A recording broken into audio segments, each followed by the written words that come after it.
Welcome to the Late Learner Podcast. Today's guest is the acclaimed author of the brilliant book, Mirrors in the Earth, Asia Suler.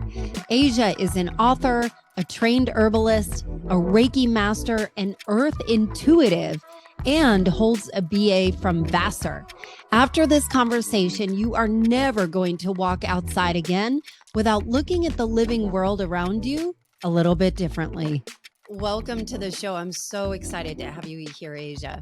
So I just finished your book, Mirrors in the Earth, and I have passed it on to all of my friends, and all of them one by one are calling me going, oh, this is exactly what I needed. This is exactly what I needed.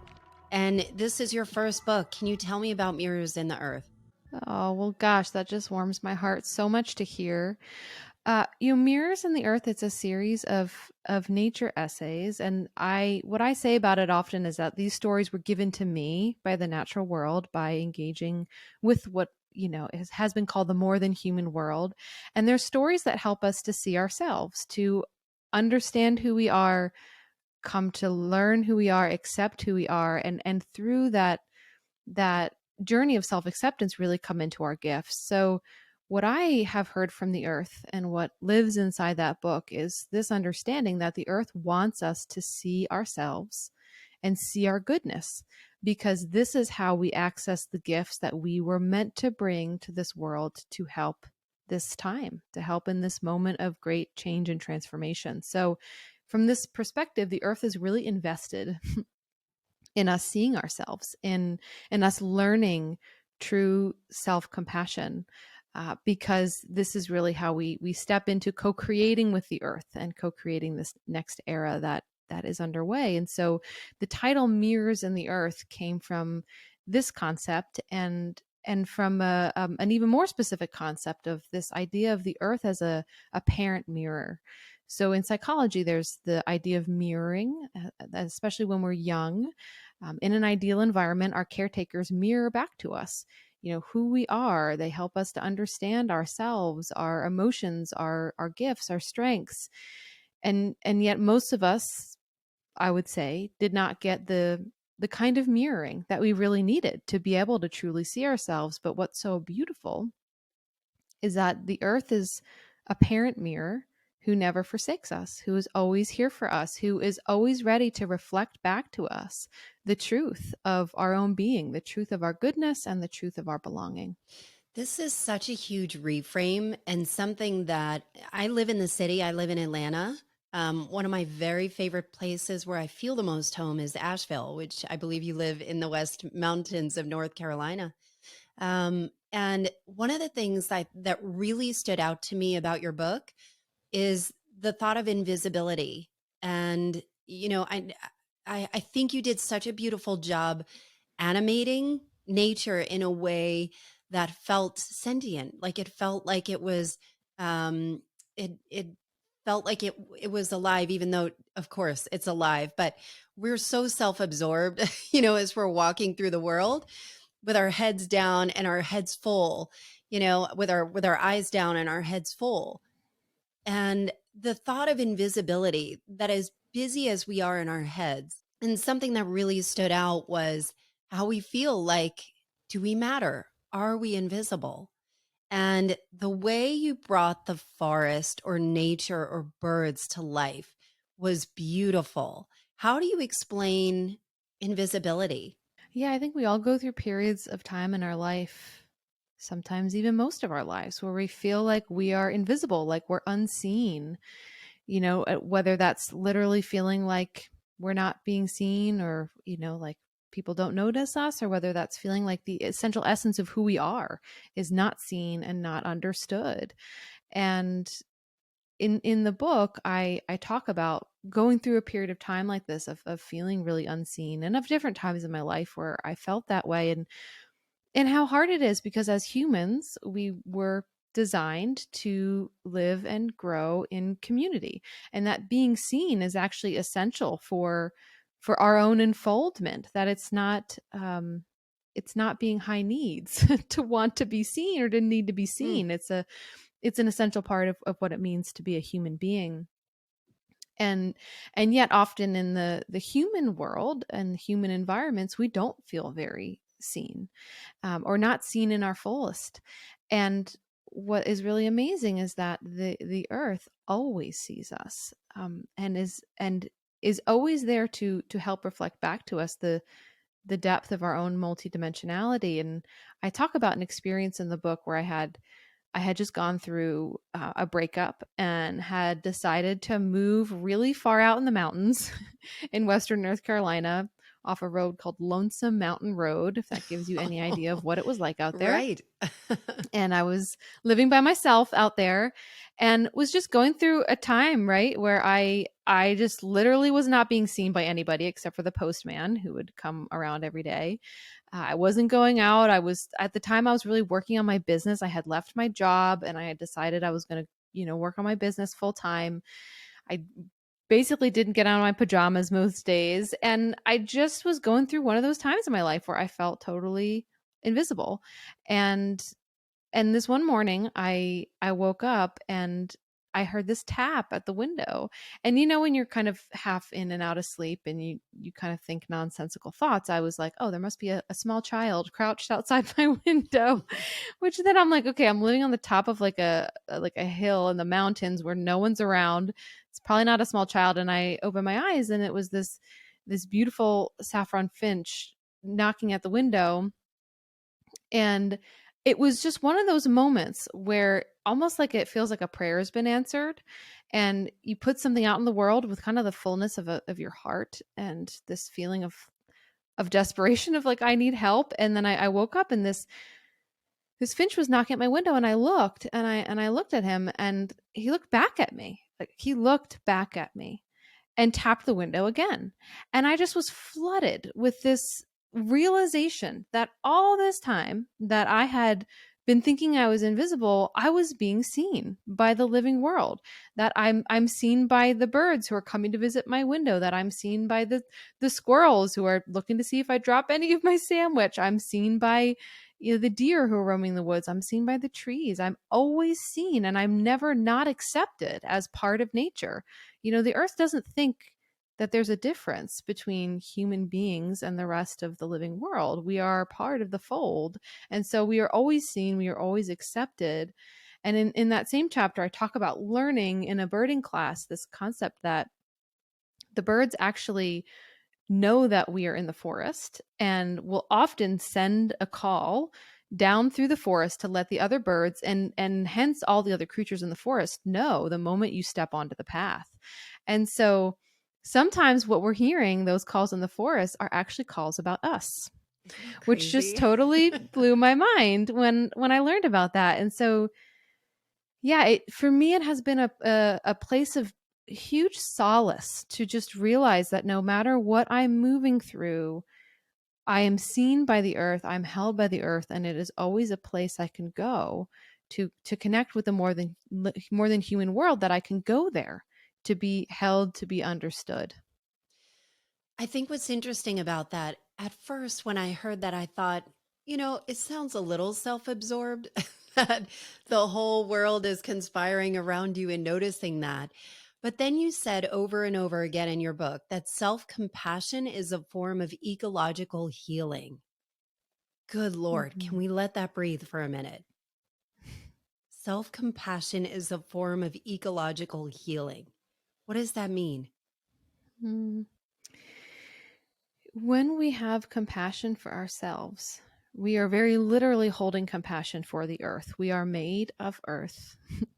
We are made of the elements. We are made of water. So when we have compassion for ourselves and love for ourselves, that is a way to love and hold compassion for the earth. So that's at its most foundational, there's that. But then there's also the realization that we cannot give the fullness of our gifts, our inventions, our visions, our creations, unless we have self-compassion. If we do not have compassion for ourselves, we're going to be constantly cycling through times and loops of self-judgment, which, if you've ever been in one of those loops, which I know we all have, you know how highly uncreative they are, right? Like it's you get so stuck in this hole of self-judgment and self-deprecation that it can be almost impossible actually to really step out into the world with what you have to give and what you have to share. And so from this perspective, you know, the world as a sentient being, the earth as a sentient being, which is something that, you know, indigenous people around the world have believed since time immemorial, and that in the Western world we're still kind of wrapping our mind around again, this idea that the earth is a sentient being, that that this sentience we call the earth deeply cares about us and wants us to come back into caring about ourselves, true care, true self-compassion, right? That is the opposite of narcissism. And I think that this is really important because what we see around the world as the deep harm, the deep ecological harm that humans are causing, Yes. you know, this is coming from, you can sort of identify two themes at play, trauma and narcissism, and they're very much connected. Narcissism can often arise out of trauma as a reaction to trauma, especially intergenerational trauma. And so why do we live so far out of balance, especially, you know, in our culture in the Western world? The trauma and narcissism. And you know what I struggled with for a long time, and what the book in many ways is about teasing out the difference between, you know, being selfish and self-focused, and narcissism and self-compassion, and how they're actually the exact opposite. Because for a long time I felt like it was selfish for me to focus on myself at all.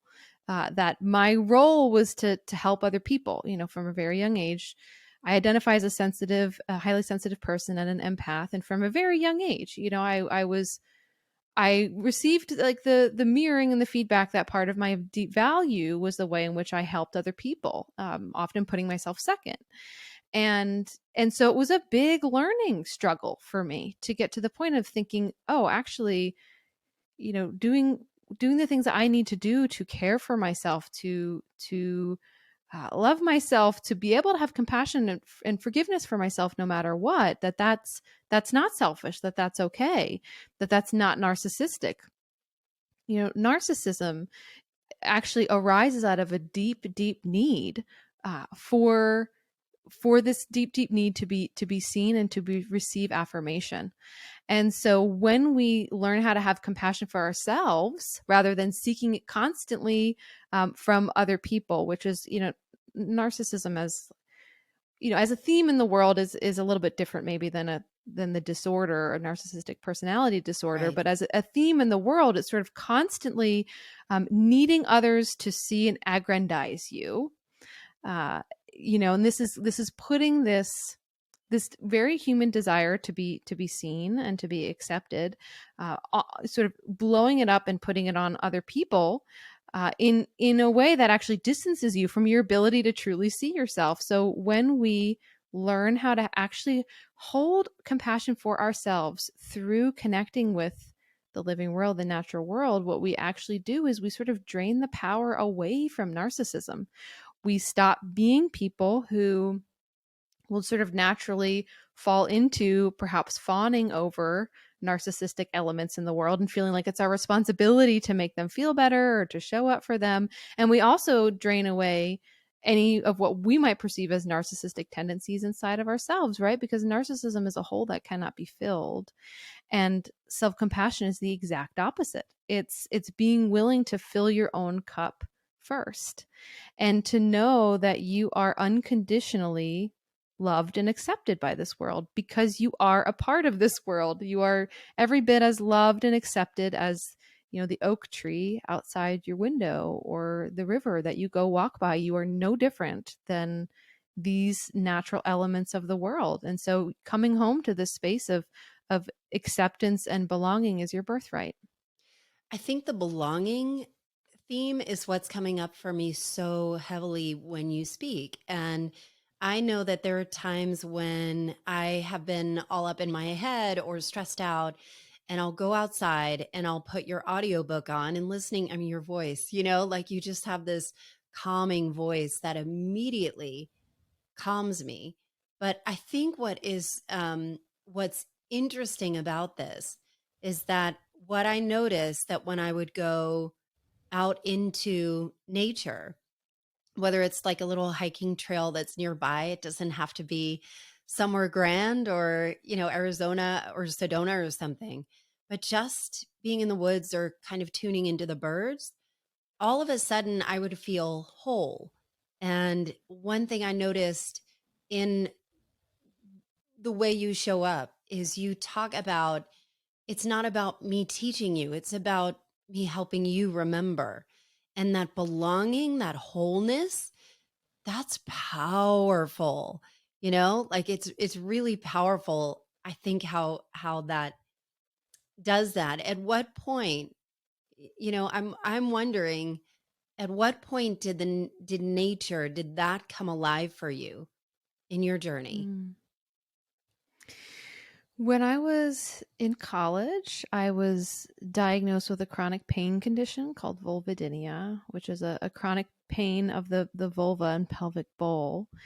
And it's a condition that there's just not a lot of efficacy in treatment in the Western world. And so I was told that there was really no recourse, that I would probably live with this pain for the rest of my life, and that the only thing that could possibly be done, was to remove those nerve endings from my body. So to remove those nerves. And yeah, at the time, I remember just this like strong, still voice inside of me that said, "There has to be another way."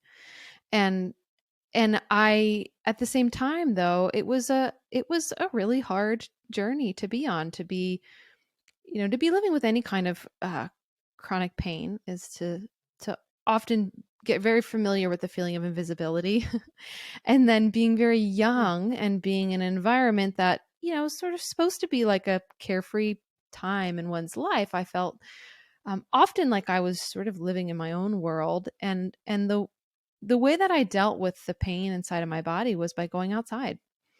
And I was lucky where I went to school, that it was, the campus is classified as an arboretum, and there was also woods, that I could walk in, and a farm across the street. And so that's what I did. I sought solace with the living world, because I felt very much like there was no one I could talk to. And this was before social media, really even before like the rise of Google. Like, I would try to, like, search about my symptoms, and I maybe found like, one or two like chat forums or something, like Mhm. there was just so few resources out there. And so where I went really for understanding and community and support was to the trees and to the creek. And I felt it was one of the only times in my life where didn't feel alone. And I didn't grow up in an environment that saw the earth as a sentient being. I grew up in the northeast of this country, in an environment where often spirituality and intellectualism were seen to be at odds. Mm. And so I wanted to be seen as smart from a young age, so I kind of really discarded this part of myself that I would call now, spiritual, but this part of myself that, thought magically, and wanted to connect to the mystery, and wanted to talk to trees. And so this was like a big reclamation too for myself, because I started talking to the trees, because it just felt so good to just express like what the heck was going on in my life. Like, I am struggling. And I just remember bringing like the fullness of my heart, into the woods. And while I didn't hear like a voice on high respond, what I did feel was this sense of like embrace from the world around me, and this sense that I was held, that I was seen, and that things are going to be okay. Like, I didn't know how, but things were going to be okay. And And I did actually heal from this chronic pain condition. It took years, and it was what initiated me onto my path as a healer. It is what pushed me into alternative healing modalities to, you know, experience different things, see a naturopath, start learning Reiki. Eventually I became an herbalist. So it was the initiation for me, which I see with a lot of people that, something goes wrong basically, and it's often in our health, whether it's our physical health or our mental health, but something goes awry, and it cannot be fixed by the current, cultural systems that we live in. We have to search beyond them, and it's really a gateway, and oftentimes it's these exact moments of crises that push us out of our homes, out of our houses basically, and back into our home in the living world, and to reconnect with the earth. And so that's really what happened for me. And I see that, I've worked with thousands of people around the world, and I see that over and over and over again, that these crises in some ways are designed to help return us to ourselves. This is where I want to dig in. And there's something that you said in your book, and I immediately went to my Google Doc and I wrote it down, and somehow it didn't save. But hopefully you can help me reclaim this. But it was something to the effect of, and I think you mentioned it. I don't know that it was yours saying, but it was something like your body is a map where your heart has been. Something about trauma. Does that ring a bell? Trying to think. Well, the our bodies, they do record our experiences of our lives, and it's a beautiful aspect of our bodies, and also it's an aspect that can be challenging. And so, that chapter in particular talks about the idea of reframing trauma as something that actually gives ourselves, our bodies, our lives dimensionality and depth, that it's not just something that takes away from us. Because I think that can be the Hmm. feeling sense with trauma, is like this, this terrible thing happened to me, and now I have trauma, from this experience, whether it was a one-time experience or it was, more complex than that. Mhm. Um and and we can feel like we're just damaged, and that was a damaging force, and that's it.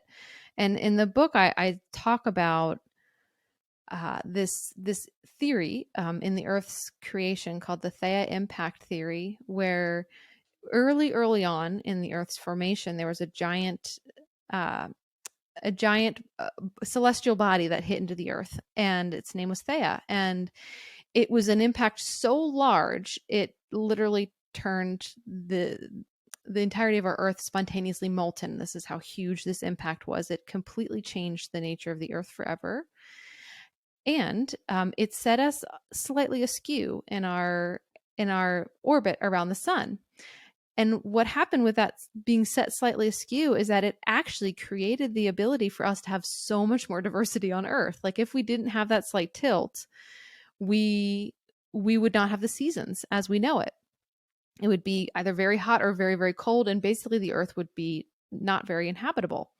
And so, it's for me, it was a beautiful metaphor of understanding that these impacts that come in and shape our lives, including impacts early in our own formation, that uh, though they were disastrous in their own way, the impact of how the aftermath of how we responded to that impact, how we have healed in its wake, is beautiful and distinctly life-giving, and it's what gives us our specific seasonality, contours, diversity. I would not be sitting here talking to you right now if I hadn't gone through that experience of chronic pain, if I hadn't experienced the trauma earlier in my life that was a contributing factor to then developing chronic pain.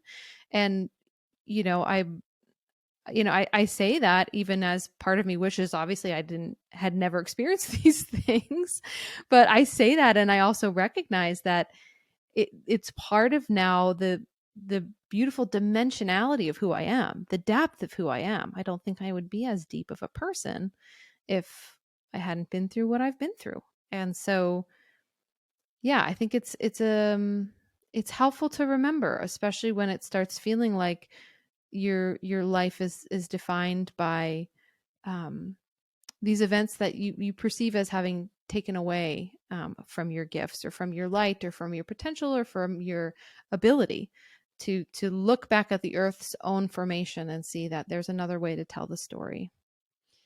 I love that description. And I imagine it's hard in practice, especially when you are suffering or struggling or in pain. And one thing that Mhm. really struck out to me, you gave a lot of examples of ways to kind of co-partner with the earth or partner with the earth.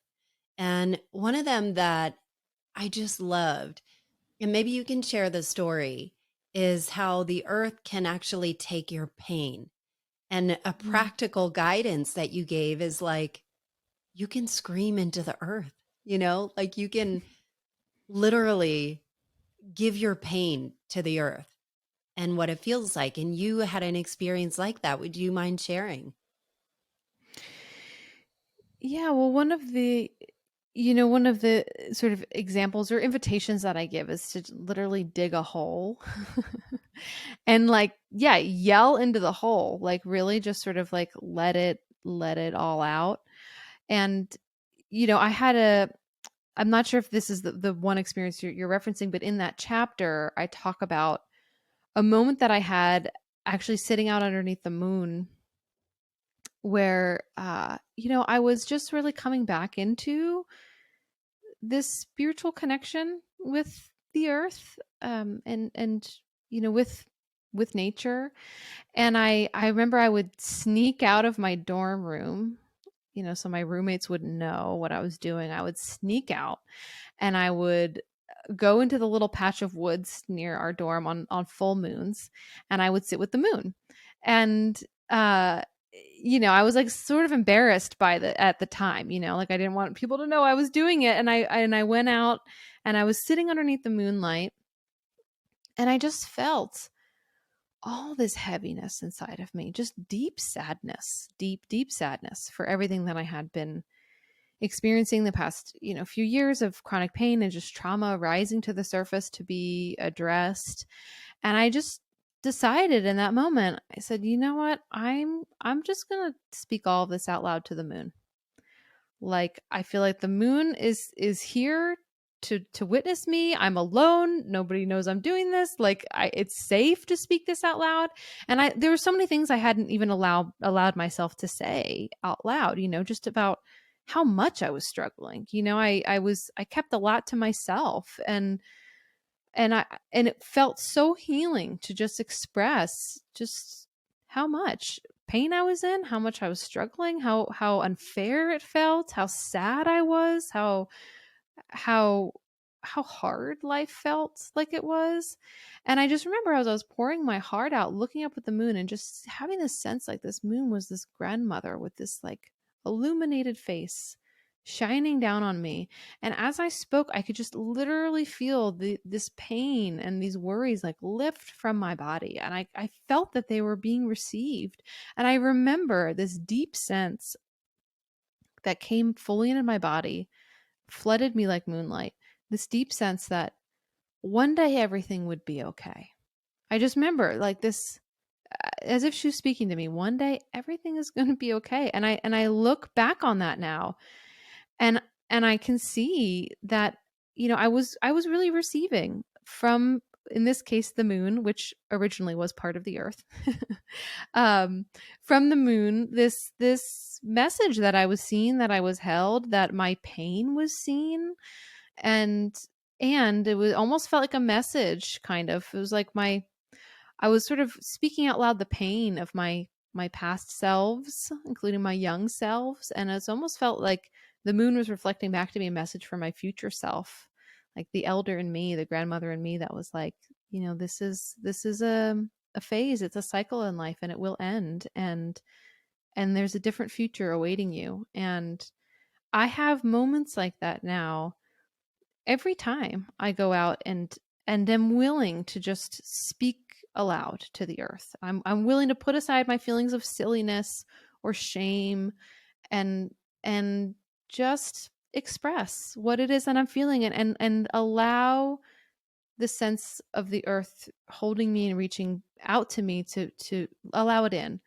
And with that nearly always comes this sense of profound hope, Hmm. because really that at the end of the day, like, that is the energy that the earth runs on, is hope and regeneration. The earth does not see in the lens of endings. Everything is a transformation. Everything is a beginning. Even what we perceive to be as some of the greatest disasters, right, is just one part of a much, much, much larger journey, much larger cycle. And it is an opportunity for new life to come in, for new evolution, new diversity. So the earth will always telegraph back to us these messages of hope, because that is really the energy that the earth runs on. I love the positive and hopeful way that you look at things. And I found it very comforting that when you are feeling like that, you can always, there's something close by that can help. There are tools nearby. And I wonder, and this kept coming up for me too. It feels like you have an unconditional love for the earth. Do people let you down Like in humans? comparison? In comparison. Oh yeah, definitely. Definitely. In comparison to the earth, oh for sure. Human relationships are just very complex. Humans are very complex. I think the real like ninja move is if you can have that unconditional love for other people. Like that really is, the holy grail of it. And I am also deeply empathic, but I'm also a highly sensitive extrovert. So I have a very Mhm. different experience. Um and I kept thinking about like taking this on and how much comfort, is it hard to be out in the world with a lot of people that aren't always so forgiving of you? Hmm. Yeah, everyone's experience is different in terms of like their own nervous system and their own emotional landscape. So for me, I feel like in some ways it's a lot easier for me to love other people unconditionally than it is for me to love myself unconditionally. Mm, Um and that's the way that I tend to operate, right? Is like, instead of being like, well, I'm going to judge that person for whatever just happened, I immediately turn on myself. Well, something's wrong with me that mm. they interacted with me like that. Like I did something wrong, which is a very empath thing to do. So I think for me, what feels challenging about, yeah, being out in the world at times and interacting is because I am such a sensitive person. There's a term, if people aren't familiar with it, called the highly sensitive person, that was coined by Dr. Elaine Aron, and it literally is a nervous system trait. The highly sensitive people make up about 15 to 20% of the population across many different species, and it literally means your nervous system is just you're more attuned to sensory input in the world around you. And what that means is that you can get really overwhelmed very easily. You get overwhelmed by bright lights or loud music. You're often very empathic, so you can get overwhelmed by interactions with other people. Often, highly sensitive people are constantly tracking the world around them, including constantly tracking other people, other people's feelings, what other people are going through. And so it can be very exhausting. And I notice what happens in my nervous system when I get under resourced. And introverts get their energy normally from their internal landscape or being alone, versus extroverts really receive energy from other people. So if you're also introverted, then what can happen is your nervous system sort of starts getting into danger zone of overwhelmed and under resourced. And then you sort of go into your patterns, right? It's like, because you don't have the resources to reason through the moment, you sort of fall back on whatever your patterns are normally from earlier in your life, childhood, developmental years.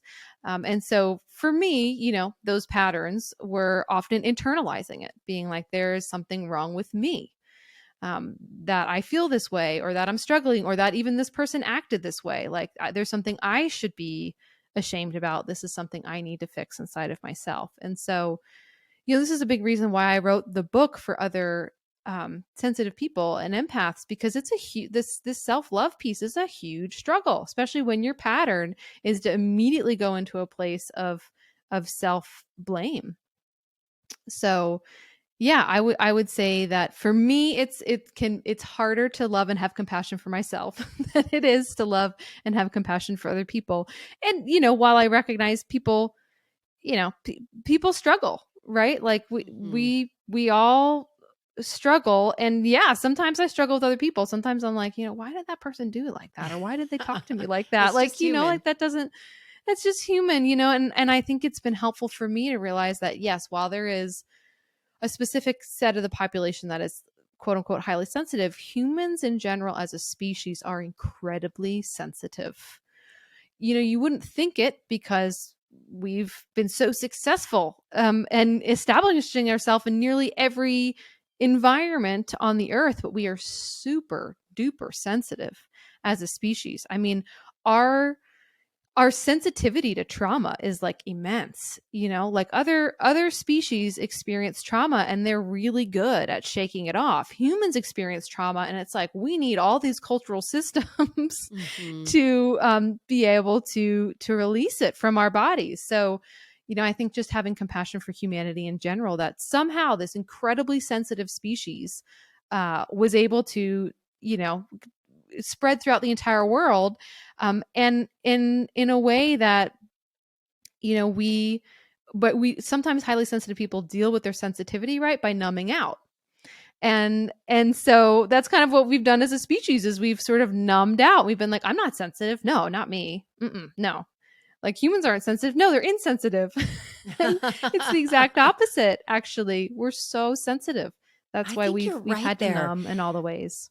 I think that's an astute observation. And I think you're right. And especially with trauma, big T trauma, little t trauma, narcissism, there's a lot more that's in our cultural landscape. And something that you talk about a lot in your book is like we collectively, culturally, are signed up for this transition team to make more room, to be part of the healing of the earth and the healing of ourselves. you know uh Something that you said that also struck out at me is you don't call it a higher self, you call it a wider self.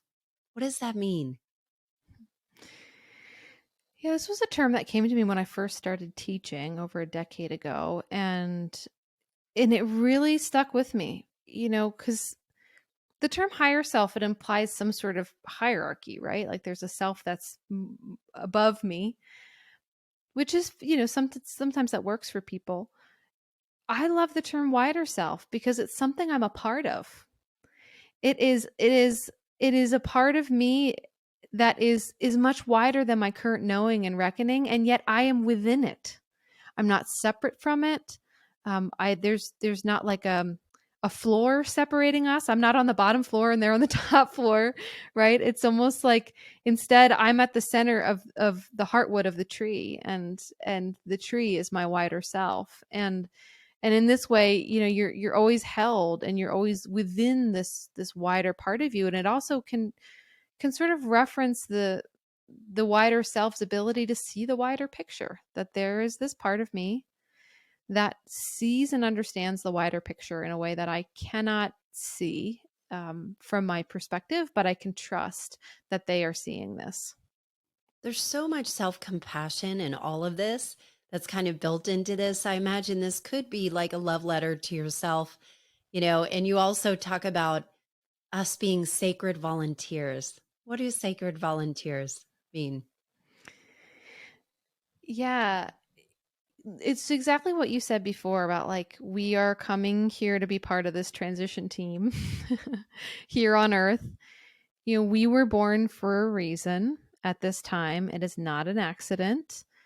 The earth requested your presence at this Mm. time to be a part of the dream of the earth and the dream of healing. The earth is a much older wisdom and sentience than us, and the journey is much much bigger than certainly our lifetimes or even the lifetime of humanity.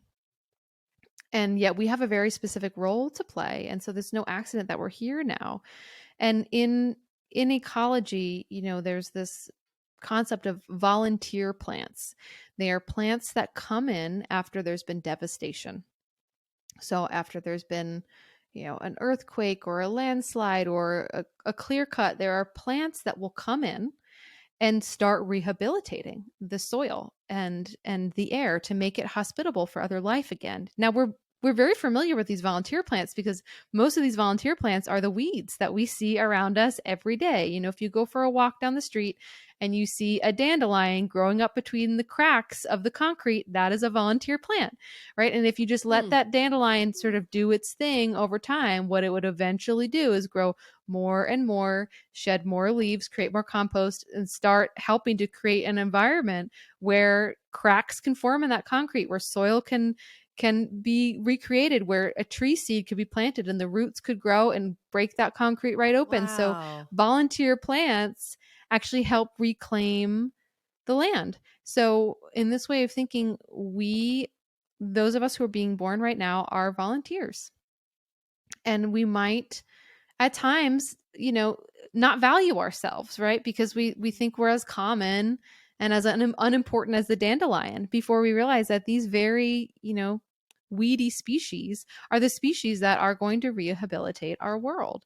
And it's the same for us. We are sacred volunteers. We came here to grow where we were planted, right? Not like you have to stay where you were born or anything, but to grow where you are planted, whether that's deep in the country or in the heart of the city, to grow there. And by growing there, by tuning into your self-acceptance, your self-compassion, and therefore accessing understanding and giving your gifts, that you are bringing an essential energy to the world that is here to shift the tide. Your words are like a beautiful song. And I figure we can close on something that I wrote down. And you said, our world has hit its expiration date, and we are the deliverers of both its demise and its rebirth. So beautifully said. Mm. How do people work with you, Asia? You have lots of ways that you are of service to the community and people that are looking to maybe reconnect back to themselves through nature. Yeah, I offer a series of online courses. I have both longer programs and shorter single classes if folks are interested. Those can be found on my website, which is asiasuler.com, or the longer URL is onewillowapothecaries.com. That is also where you'll find my apothecary. So I carry flower essences. That was really, it's something I talk about in the book, but flower essences for me were a huge opening into this world of natural medicine and of understanding my own natural gifts. So yeah, those are definitely two avenues to connect. I also send out a newsletter every other week, and that's really where I do like my most personal sharing. So if you're interested in that, you can sign up on the website. And then I am on social media. So I'm on Instagram, Facebook, and YouTube. And so I also put out content on those three channels, and I love connecting with people there as well. Hmm. I love something you said. You said, my goodness was not in question. I was seen. And that is how I feel. So thank you so much, Asia. Thank you for your work, and thanks for your time in sharing your gifts with us today. Oh, thank you so much for having me, Allison. It's just been such a delight to connect with you and all these beautiful people that you've gathered here. Thanks for watching this episode of Late Learner. If you found this valuable, please like and comment on this video and subscribe to this newly flourishing channel. If you want more access to me, you can connect at AllisonHare.com. Thanks for watching.